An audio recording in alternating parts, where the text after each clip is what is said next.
In March 2020, I decided to write, produce, and mix an album completely independently. As a female in music, you are faced with many barriers when it comes to production and engineering. There's just not enough representation in those areas yet, so I experienced several moments of doubt. But 6 months later, everything is complete, and ultimately I feel empowered. In this series, I'm going to explore some of the equipment and processes I used. I hope that in these times of limitation, I can inspire others to keep creating. I fell in love with her the moment I held her for the first time.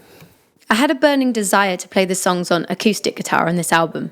It's how I first started writing music, in my bedroom. This is my FG5.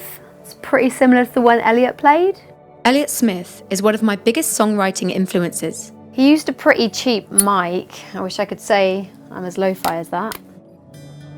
There's not really a right or wrong when recording acoustic. I just point the mic at the 12th fret and then move it around until it sounds good.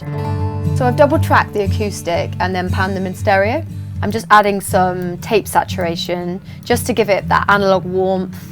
You are covered in skin with the heart of a reptile. Hollow is based on the idea that we are plants and society is this reptile, blending in with its surroundings, constantly consuming us. Hollow on the inside.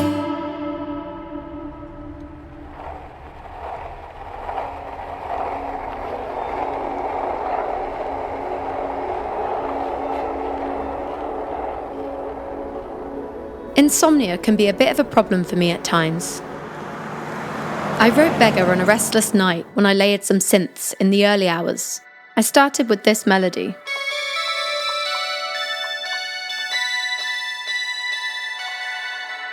I used a lot of pads and soft electric pianos on the album. I panned the pads left and right, put a little sample delay on one side, then somehow it feels like they're sitting in this whole other space.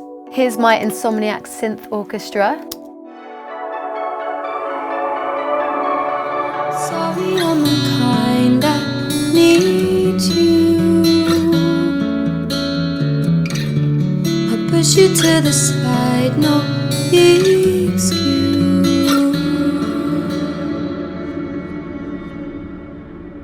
With its low ceilings, my studio isn't the most forgiving space.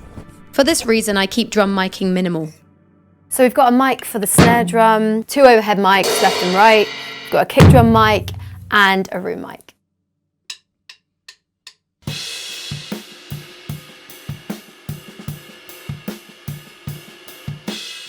When mixing, I like to oversaturate the room mic, just to give the drums a bit more vibe. I also layer drum samples under the live kit. A deep subby kick and something like a 707 snare make them super punchy. This song's actually pretty sad, to be honest. It's about letting a loved one go, but those groovy hi-hats really kind of disguise it. I'm trying to feel again, like two heavenly souls combine.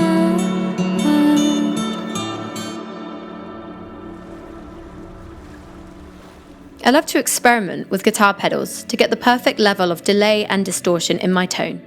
I usually write too many guitar melodies and have a hard time figuring out which one to actually put in the song. With this song, I used them all. I went crazy. There's this clean line which I loop throughout. A simple melody, a layered harmony,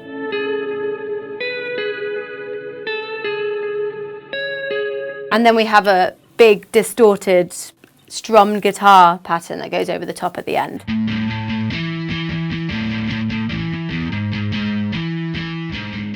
If it doesn't sound dreamy enough, you just have to add more reverb.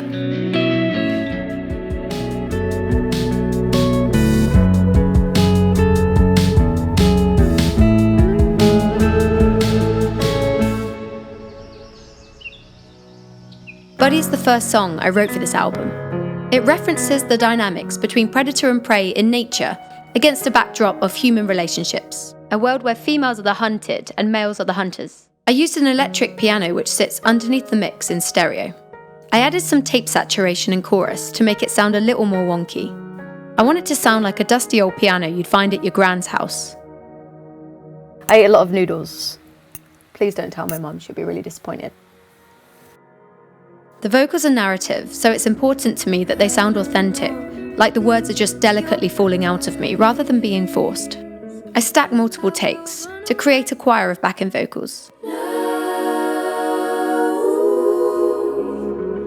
In this game of seek and hide, I will never need to be forever yours. I wanted to make an album about womanhood, with references to nature, like wilting flowers and dying apple trees.